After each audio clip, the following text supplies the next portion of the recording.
Gente, nós estamos aqui hoje lançando em primeira mão um projeto que fazia tempo que estava no papel, que é o meu podcast, o NutriCast comigo, Érica Nóbrega. Meu Deus, eu estou muito feliz, porque falar e fazer com que as informações em nutrição cheguem para os 4 cantos do mundo é tudo e é a minha cara.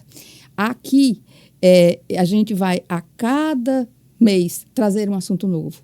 Na nutrição, eu passeio e ajo e atuo dentro da nutrição funcional, a modulação intestinal, preparo o paciente para enfrentar o tratamento em oncologia, modulo o paciente para fazer a bariátrica, enfim, muita coisa para conversar, muita informação para colocar, e eu tenho certeza que vocês vão amar. Vão me encontrar nas redes sociais, daqui a pouco eu digo tudo, os lugares que vocês podem sim encontrar esse podcast. Mas aí eu preciso falar um pouco de nutrição funcional. Essa ideia de começar a cuidar das pessoas, não por uma doença, mas modulando o intestino, acreditando que o digestório equilibrado equilibra sim e traz saúde para a gente. Nesse mundo de fazer uma nutrição funcional, de começar a cuidar das pessoas pelo digestório, aí eu cheguei na oncologia. Dizer a vocês que eu nunca pensei em fazer nutrição em oncologia. E trago hoje para conversar comigo Dr. Tiago Lins. Vou querer que o senhor se apresente. Se ou não, vou lhe chamar de você. Já tem uma história. E daqui a pouco você vai entender porque que você está aqui. Muito importante entender a sua história na minha vida, o estar-se dela, a estar dela em oncologia. Meu Deus, conto já. Mas quero agora que você se apresente.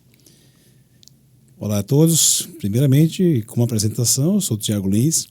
E dentro de currículo, né, o que é mais importante é que sou seu amigo, né, tenho a sua amizade aí fiel, graças a Deus. Parabéns pelo podcast. Eu acho que independente de história profissional, a gente tem uma relação muito boa de atividade em conjunto, uma amizade relevante de fato. E a gente quer construir e colaborar com você também nesse momento tão especial que é o podcast. Eu sou o Tiago Lins Almeida, eu sou médico oncologista clínico, eu sou professor da Universidade Federal da Paraíba de cancerologia, atuo no Hospital Napoleão Laureano, onde eu já fui diretor-geral, e atuo também na Oncovida como oncologista clínico. Tenho diversas pesquisas publicadas em andamento, mas como eu falei, eu acho que o mais relevante é a sua amizade aí, estar aqui com você nesse primeiro podcast da Érica Nóbrega. E eu vou contar para vocês como foi que eu conheci Dr. Tiago, como foi que a partir dele eu comecei em oncologia. Talvez ele nem saiba. Surpresa isso, ó. Gosto dessas coisas movimentadas. Eu estava acompanhando uma paciente em modulação intestinal. E aí essa paciente virou para mim e disse que queria que eu cuidasse da irmã, que estava já na época fazendo um tratamento em oncologia com o Dr. Tiago Lins. E aí eu disse para a paciente, eu não cuido de pacientes que fazem, que são pacientes oncológicos. Ah, não, eu quero sim que você acompanhe esse paciente. Até que chegou eu na Oncovida, quando eu já atendia lá, e a gerente da Oncovida disse que Dr. Tiago gostaria de conversar com a nutricionista. E me chamou para que eu fosse conversar. Aí eu subi com o cartão de visita, imaginando eu que a gente ia trocar cartões. Quando eu chego na sala do Dr. Tiago, nós passamos simplesmente 1 hora conversando. Me senti até sabatinada. Saí de lá, eu digo, parecia até que eu estava na minha banca de dissertação. Me fez tanta pergunta. Na cabeça dele, ele tinha certeza que eu atuava em oncologia, mas eu não atuava. E a minha responsabilidade, depois que fui sabatinada por esse homem, e cheguei na sala e disse, gente, é o seguinte, ou estuda, ou estuda. A partir daí, eu já migrei para uma especialização em oncologia, no outro dia. Migrei para uma mentoria. Até hoje sou mentorada por Alice Pinho, que é uma Nutri Top, que mora nos Estados Unidos, mas sabe tudo de oncologia. E está aí, a sua responsabilidade. Nunca imaginei fazer nutrição em oncologia, mas foi aquela conversa que você me tirou do chão e me botou no prumo. Eu fico feliz de saber disso, relembrar essa história, porque a nutrição em oncologia ela tem ganho, de fato, um espaço muito relevante, tanto quanto os tratamentos como quimioterapia. E, de fato, não é qualquer nutricionista que vai conseguir cuidar bem de um paciente oncológico em curso de imunoterapia, uso de corticoides e também nessa modulação do trânsito intestinal. Então, tem que estudar, tem que ter experiência e tem que ter muita prática, além da empatia com o paciente. E você tem. Pois é. Nessa sua caminhada em oncologia, quais foram e são os seus maiores desafios? O médico, Érica, ele sempre busca a cura do paciente. né? A despeito do que nós temos e sabemos, a cura do paciente está muito atrelada e relacionada ao diagnóstico mais precoce da doença. Mesmo hoje, em doenças mais avançadas e mesmo metastáticas, novos tratamentos como imunoterapia e quimioterapia combinados ou isolados, eles podem permitir sim uma taxa de redução da doença tão significativa que hoje nós já vislumbramos curar alguns desses pacientes mesmo com doenças metastáticas. Eu acho que esse é um grande desafio, porque o médico ele é treinado a cuidar do paciente, ele é treinado a tratar e curar contra a doença, além do cuidado global do paciente, que é isso que a gente vem construindo agora com a equipe multidisciplinar, com a nutrição, com a fisioterapia, com a fonoaudiologia e também com a enfermagem em conjunto. O desafio maior é tratar do paciente buscando sua cura, mas também entregando a ele qualidade de vida. Nesse acompanhamento do paciente, existem pacientes que optam por fazer o tratamento sem acompanhamento nutricional? É difícil convencê-lo da importância do tratamento? Olha, o ponto de inflexão em nutrição, não apenas para um paciente oncológico, apesar de ser nossa pauta de hoje, é que nós nos alimentamos erroneamente durante toda a vida. Em alguns momentos, como o diagnóstico do câncer, talvez para aquele paciente ele não compreenda que, de fato, ele precisa ter uma transição. Ele precisa mudar, ligar a chave, virar a chave e ter, de fato, uma dieta mais balanceada. Essa mudança de hábito não vai evitar o câncer, porque o câncer já existiu, mas pode, sim, melhorar o resultado do tratamento, bem como reduzir o retorno, o risco de recorrência da doença para os pacientes. Isso é muito claro, isso já é cientificamente comprovado para câncer de mama, câncer de cólon e outros sítios tumorais. Então, o paciente precisa compreender que ele precisa, sim, ter uma ação nutricional como terapia, não como perfumaria, não como algo adjuvante. De fato, faz parte do tratamento um equilíbrio nutricional mais restrito. Alguns pacientes recusam porque acham que é mais um profissional cuidando deles. Outros talvez não consigam ter esse acesso por não ter plano de saúde, não ter mesmo condições do custeio desse acompanhamento.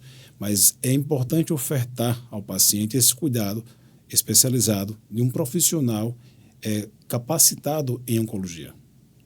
Quando eu pensei nesse espaço do podcast, foi acreditando que quanto mais informação chega, né, a todas as pessoas, elas começam em função da informação, modificar a concepção. Tem muita gente que acha que o nutricionista é aquele que faz dieta, que a única condição que a gente tem de tratar e de cuidar alguém é fazê-lo emagrecer e ser o terror em relação à questão alimentar. Muitos ainda não despertaram que a nutrição ela tem a capacidade de modular isso, de ouvir sua história, de trazer seu hábito alimentar e colocar isso na mesa, discutir aquilo que pode ou não, mas sem também tanto terrorismo, né? Existe muito terror em relação à nutrição, uma lista de alimentos que você jamais vai poder comer, e aí não existe na realidade uma nutrição em oncologia. Existe a nutrição para trazer um estado de saúde bom para todo mundo, para garantir a condição de você estar bem. E aí eu acho que ainda as informações parecem ser muito, muito curtas, não chega a todo mundo. Hoje existe uma avalanche de informação em nutrologia, uma avalanche de suplementação em farmácia, existe uma avalanche de má informação nas mídias sociais também, e nós precisamos de profissionais capacitados que interajam com o oncologista para, de fato, nortear o cuidado do paciente. É muito importante o que você falou, não existe uma especificidade nutricional para a oncologia, mas é claro que nós precisamos reeducar esse paciente e é claro ainda mais que cada tratamento precisa de um cuidado específico. Existem medicamentos que podem ser ingeridos com alimentos, outros que não. Alimentos gordurosos, outros não devem ser gordurosos. A imunoterapia deve obedecer o ritmo circadiano e ser administrado preferencialmente pela manhã. O uso de corticoide pode ser administrado ou não. O uso do antibiótico vai modificar a flora intestinal da microbiota e vai alterar, assim, potencializando o risco de neutropenia febril.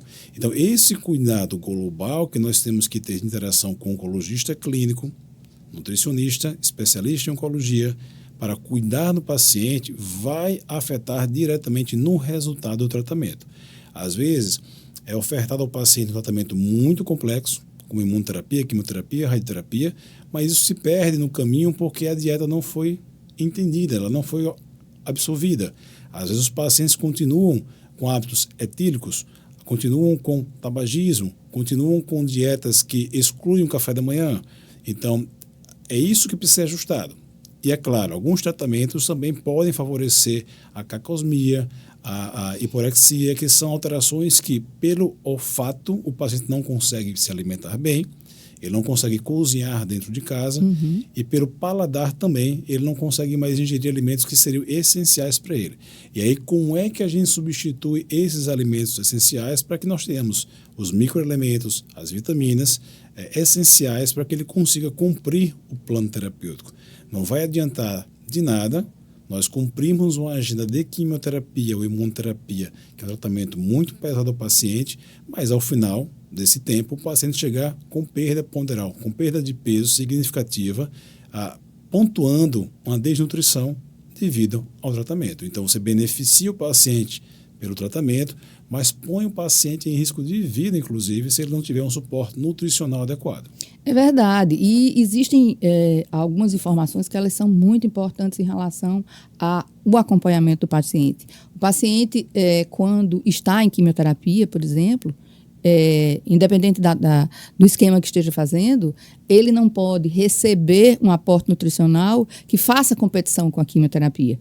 E de maneira errada, muitas pessoas vão à quimioterapia e acham que naquele momento da quimioterapia elas têm que ter um grande suporte, principalmente de antioxidante. O antioxidante vai competir com a quimioterapia. Isso. Então, é um verdadeiro tiro no pé. Você estar ali sob um tratamento e aquele tratamento de repente não ter eficácia, porque conjuntamente foi aplicado o uso de muito antioxidante e isso minimizou a ação do tratamento.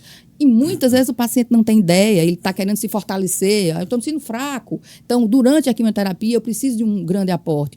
Dizer isso, explicar isso e fazer esse acompanhamento ali, o tempo todo ouvindo o paciente, ter uma escuta ativa, faz realmente uma diferença muito grande no processo. Com certeza.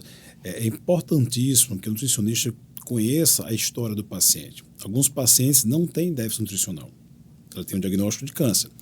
Ele precisa ser acompanhado para um suporte nutricional que talvez ele tenha aí alguns ajustes. Outros pacientes, de fato, pelo seu histórico de vida, já apresentam um grau de desnutrição e deficiência ao diagnóstico. Então, cada paciente é tratado individualmente. Hoje nós temos, como eu falei, a parte de mídias sociais, onde se incrementam aí o uso de whey, o uso de creatina para todo mundo. O uso de polivitamínicos, inclusive, que são muito ofertados nas farmácias e quase que todos os pacientes tendem a comprar, que ficam fragilizados ao diagnóstico e acham que aquele polivitamínico vai auxiliar. Já foi comprovado cientificamente que o polivitamínico atrapalha, como você falou, a ação, a efetividade da quimioterapia. Então, é um efeito deletério achar que comprando um polivitamínico você vai estar te ajudando, você está atrapalhando o tratamento. Esses pormenores precisam ser sinalizados de forma individualizada ao paciente. É verdade. Me preocupa também, até lá na fase final, em que haja uma conclusão do tratamento, na fase de remissão, o uso, por exemplo, de fitoterápico. Né? É extremamente descompensado o uso disso. O uso de chás de forma bastante excessiva, de sucos também, de ervas que você não tem a procedência. E é complicado garrafadas, isso. Medicamentos importados que nem no país são liberados. Como é que você vê essa frequência, inclusive, aqui desses pacientes? O que é que eu observo? Né? Eu tenho algum acompanhamento de paciente que já está em remissão e chega, né, depois de algum tempo no consultório, com uma lista enorme de suplemento vindo, inclusive, até de fora do país, e mistura suplemento com fitoterápico, sem exatamente saber até a composição, porque alguém falou, porque alguém tomou, porque deu muito certo. E aí, muitas vezes, a gente vê a doença acordando em função de um desequilíbrio completo no corpo daquela pessoa, em função até dessa condição. Naquele momento, o uso, muitas vezes, de um quimioterápico oral não está sendo absorvido em função daquela quantidade de fitoterápico utilizado. A gente tem um fitoterápico que, na realidade, é muito comum, ele é um tempero, que como tempero lá na comida, é uma quantidade, uma concentração baixa, não faz muito mal, que é a cúrcuma. Mas a própria cúrcuma, em grande concentração, a gente já tem trabalhos que mostram o quanto ela compete com alguns químicos até oral. Então, muitas vezes você está no estado de remissão, mas alguém lhe falou, é muito interessante para a imunidade usar cúrcuma. E aí você começa a usar uma quantidade aí de 1 grama, 2 gramas por dia, sem perceber, você sai da situação de remissão em função de estar numa conduta errada. Então, esse acompanhamento de tudo que eu sempre digo ao paciente, há uma necessidade de você estar sempre sabendo quem é que vai gerenciar tudo. Então, toda vez que você for utilizar um suplemento, é importante que você entre em contato comigo para saber se você pode e até que ponto esse suplemento, esse fitoterápico, vai competir com tudo que você está usando e vai descompensar o momento que você está bem, né? Então, a gente começa a ver o quanto tudo isso é muito amplo e a informação, não só dentro do consultório e fora dela, é de uma importância muito grande. Eu acho até muito interessante que a gente possa falar aqui, quero que você assuma essa fala, sobre todas essas campanhas que eu lhe vejo muito envolvido em relação ao social da oncologia, ao trazer um grupo grande para essas informações e alguns movimentos que são feitos. Agora mesmo em setembro, a gente tem o Setembro em Flor. Isso. Agradeço a pergunta. Nós temos agora em setembro o mês Setembro em Flor, que é do Grupo Brasileiro de Tumores Ginecológicos. Eu faço parte do grupo e, pensando na saúde global da mulher, o grupo preza muito pela qualidade de vida, o equilíbrio bio, psíquico e social, um equilíbrio mais holístico para a saúde da mulher, não apenas pensando em tratamento oncológico.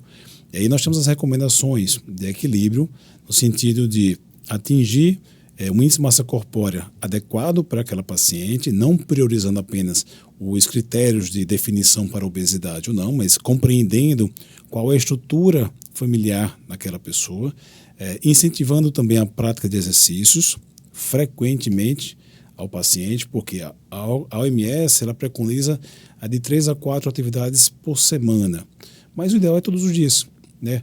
A gente tem uma recomendação, por exemplo, os policiais federais, eles têm 1 hora de exercício na sua hora de trabalho, né? Uhum. E por que não instituir isso nas escolas? Hoje as crianças, os alunos, eles fazem educação física 1, 2 vezes por semana. Isso já é deletério. Essa educação tem que vir de base para que, enquanto adulto, ele consiga ter o prazer de buscar atividade física. E outro eixo que a campanha traz é o equilíbrio psíquico, né? Nós precisamos ver essa mulher de uma forma global, conjugal, familiar, financeira, profissional, para que ela tenha de fato o entendimento de não cair numa vala de estresse, de ansiedade, a alterações hormonais que estão altamente relacionadas. E a campanha existe porque nós sabemos que isso é difícil, tanto o IMC, quanto a atividade física, quanto um equilíbrio psíquico, porque todos estamos no meio ambiente, num ecossistema onde o estresse do trabalho, do dia a dia, estresse financeiro, ele é corriqueiro, ele é cotidiano. Então, essas campanhas trazem essa comunicação às pacientes de ponta a ponta, mas de uma forma, de fato, especializada.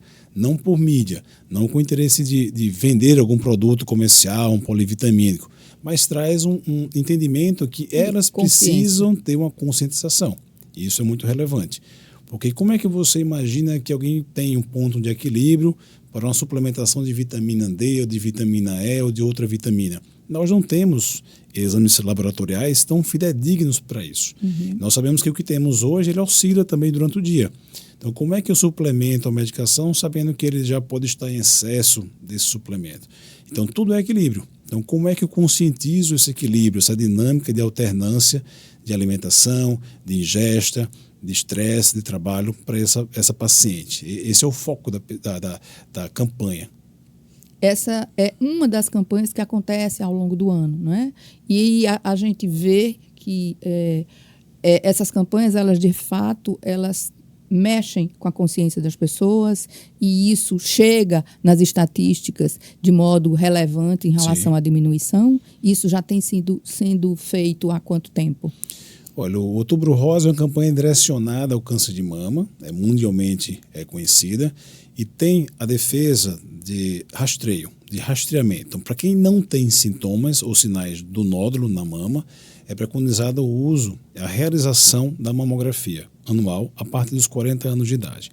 O Setembro Flor, já é um mês anterior do Outubro Rosa, ele vem também esclarecer as mulheres que elas não têm apenas a mama. Elas têm ovários, as trompas, o útero, colo do útero, vulva, vagina.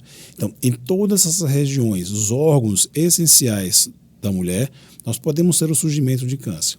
E essas campanhas focadas para a mulher já representam uma redução de cerca de 20% dos casos de câncer, mesmo que apresentem um aumento da incidência do câncer.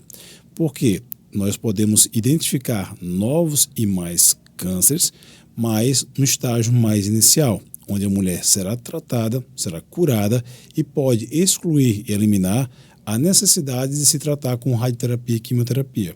Então é muito importante que a mulher participe, se conscientize, se autoexamine, tenha um acompanhamento médico com oncologista ou ginecologista para que possa fazer seus exames de rastreamento. E claro, mesmo que faça os exames no dia de hoje, esse exame diz que de hoje para trás não surgiu e não há nada.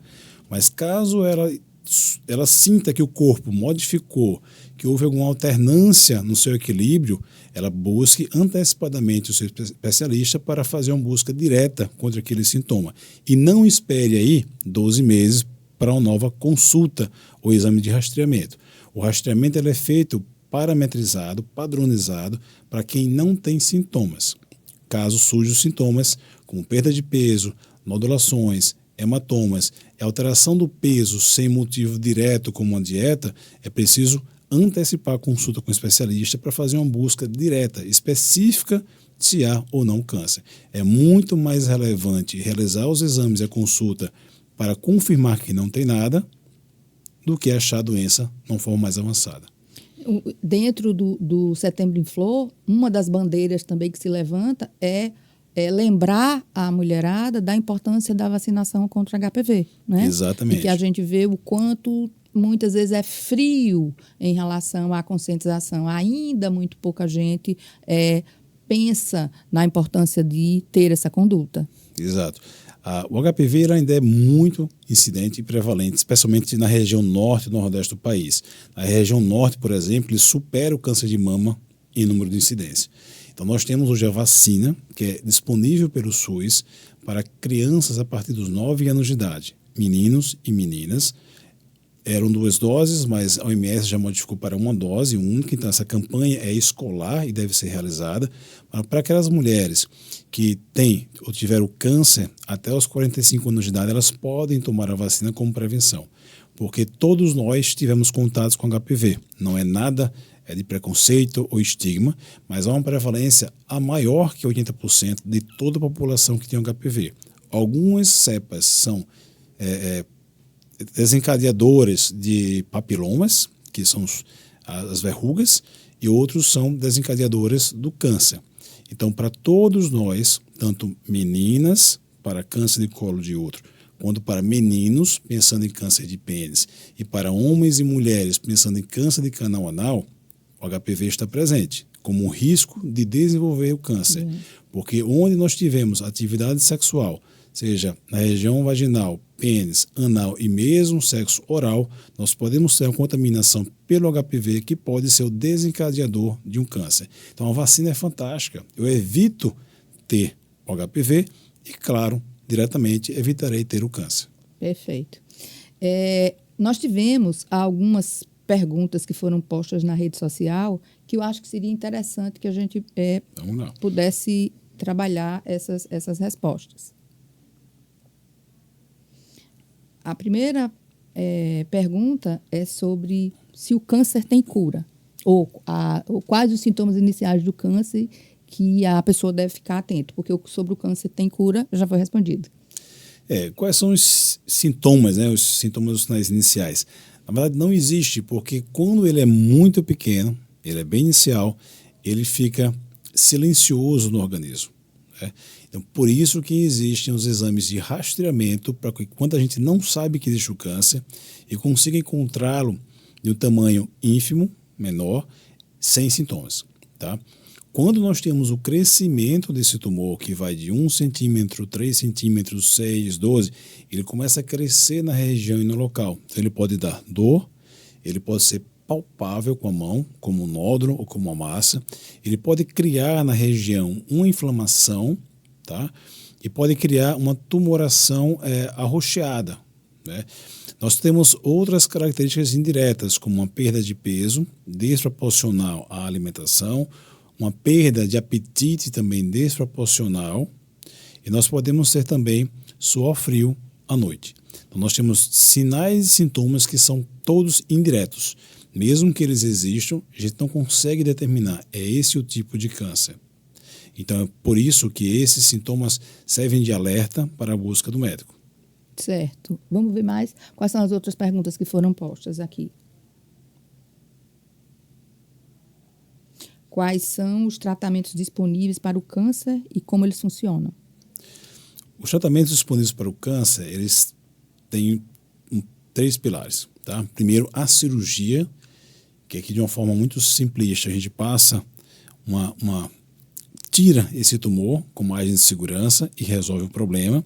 Às vezes não é possível realizar a cirurgia de imediato, e aí entra em questão a quimioterapia que nós fazemos antes da cirurgia, que chamamos de quimioterapia neoadjuvante, e depois é feita a cirurgia. Em alguns outros casos, primeiro é feita a cirurgia e a quimioterapia ela é complementar. Ela é chamada adjuvante para evitar, ela vai prevenir que o câncer volte em algum momento da vida futura. E nós temos também a radioterapia. A radioterapia é incisão de raios para combater e queimar a região onde o tumor estava, para aí evitar que esse tumor venha a crescer novamente. Além da quimioterapia, nós temos diversos outros tratamentos sistêmicos. Nós chamamos hoje tratamentos sistêmicos antineoplásicos, que podem ser terapia-alvo molecular contra algumas mutações específicas. E nós temos também terapia endócrina, que é muito comum, o bloqueio da produção de estrógeno, a exemplo do câncer de mama. E nós temos também a imunoterapia, que vem ganhando força nesse tempo. Atualmente, temos outra classe de tratamento sistêmico, que são os ADCs, que são drogas conjugadas com os anticorpos. É como se fosse a imunoterapia combinada com a quimioterapia, e ela se torna mais afetiva e mais inteligente também. Mas veja, do ponto de vista dos 3 pilares, é muito melhor fazer apenas a cirurgia quando nós descobrimos esse tumor de forma inicial, ainda sem sintomas, e podemos curar esse paciente sem quimioterapia e sem radioterapia. A gente já tratou aqui, colocou aqui sobre as condutas de prevenção de câncer, mas acha que a gente podia falar mais algo que não foi posto, não foi falado? A prevenção ela é contínua, né? E nós prevenimos para que não surja o câncer. Existem protocolos recomendados pelo Ministério da Saúde, onde nós devemos fazer tomografia de tórax em pacientes tabagistas com alto uso do cigarro. Existe um cálculo de carga tabágica, e quando esse cidadão, porque ele não é paciente, é um cidadão, ele tem 55 anos, nós realizamos uma tomografia de baixa voltagem para verificar se existem nódulos ou não naquele pulmão. Nós temos também a colonoscopia e endoscopia a partir dos 50 anos de idade, especialmente para quem tem sintomas digestivos, nós devemos realizar. A mamografia para as mulheres acima dos 40 anos de idade. O citológico cervicovaginal, que é o Papa Nicolau, e hoje vem sendo trocado por teste de hibridização para pesquisa da sonda do HPV, também deve ser realizado com o ginecologista. E nós temos também a dermatoscopia, que é a visualização direta da pele do paciente para prevenir o câncer de pele, uma vez que o câncer de pele é o mais incidente e prevalente no país. Então nós temos esse combo de cuidados que são baratos, simples e devem ser realizados para prevenir o câncer. E essa prevenção primária, a prevenção secundária de rastreamento do paciente é muito relevante para que nós tenhamos a descoberta do câncer de uma forma bem inicial. Naquelas pessoas onde na família já existe um parente de primeiro grau com algum câncer, esse rastreamento ele tende a ser um pouco mais precoce, cerca de 10 anos antes da idade do parente que teve o câncer. Porque existe um risco de transmissão familiar por mutação ou não, que deve ser investigado nessa família.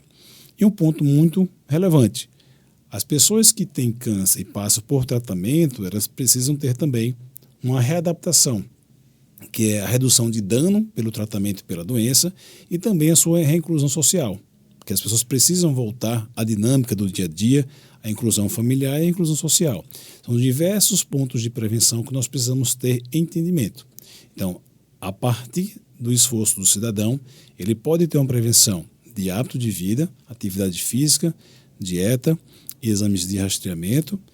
Nós precisamos ter esses exames de rastreamento como parceiros para detectar o câncer precocemente, porque sabidamente esse câncer pode surgir e vai surgir em alguém, e nós não sabemos quem é essa pessoa ainda. Nós precisamos tratar precocemente essa pessoa de uma forma assertiva. Hoje nós temos 2 leis que determinam que o diagnóstico deve ser feito dentro de 30 dias, a confirmação, e após a confirmação, o primeiro tratamento deve ser feito, realizado dentro de 60 dias.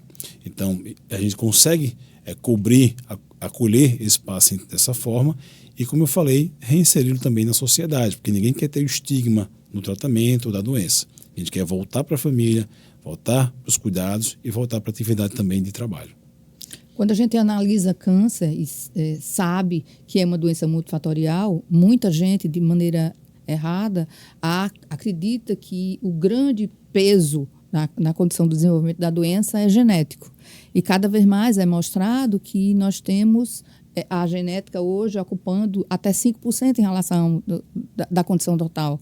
E em relação à nutrição, ela está nesse conjunto como uma forma extremamente relevante para fazer a diferença, né? Sim. E junto a ela, por exemplo, o gerenciamento do estresse, como você falou, também é muito forte. Então, pensar em ter uma alimentação equilibrada, gerenciar esse estresse, qualidade de sono, e aí ter uma atividade física faz toda uma diferença no dia a dia, na prevenção de qualquer doença. Isso. Câncer não vai ser diferente. Nós temos um entendimento até simples, porque a doença câncer ela é genética, vamos dizer que em 100%.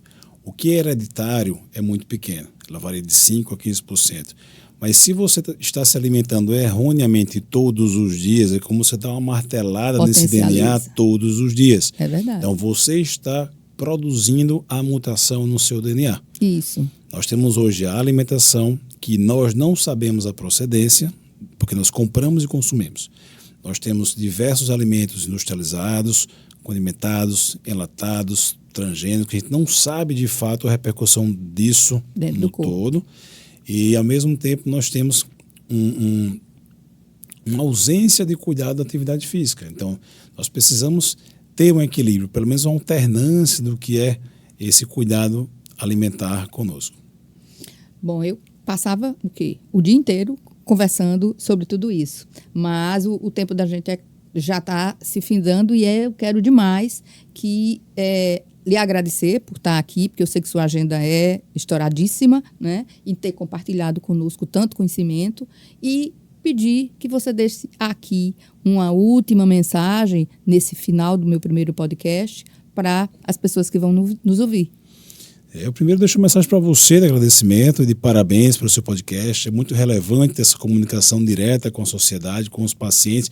E para quem não é paciente, é o cidadão que quer se cuidar também e compreender que aquilo que ele ingere, aquilo que ele respira, aquilo que ele se estressa, pode causar essa martelada em um DNA e depois a gente vai correr atrás de um pouco de prejuízo. Fico à sua disposição também para próximos encontros. Parabéns pelo momento aqui e desejo um grande sucesso. E aí quem nos ouve, se cuide. Nós temos aí diversas campanhas como Setembro Flor, Outubro Rosa, Novembro Azul, Dezembro Laranja, para lembrar que a vida não é só trabalho.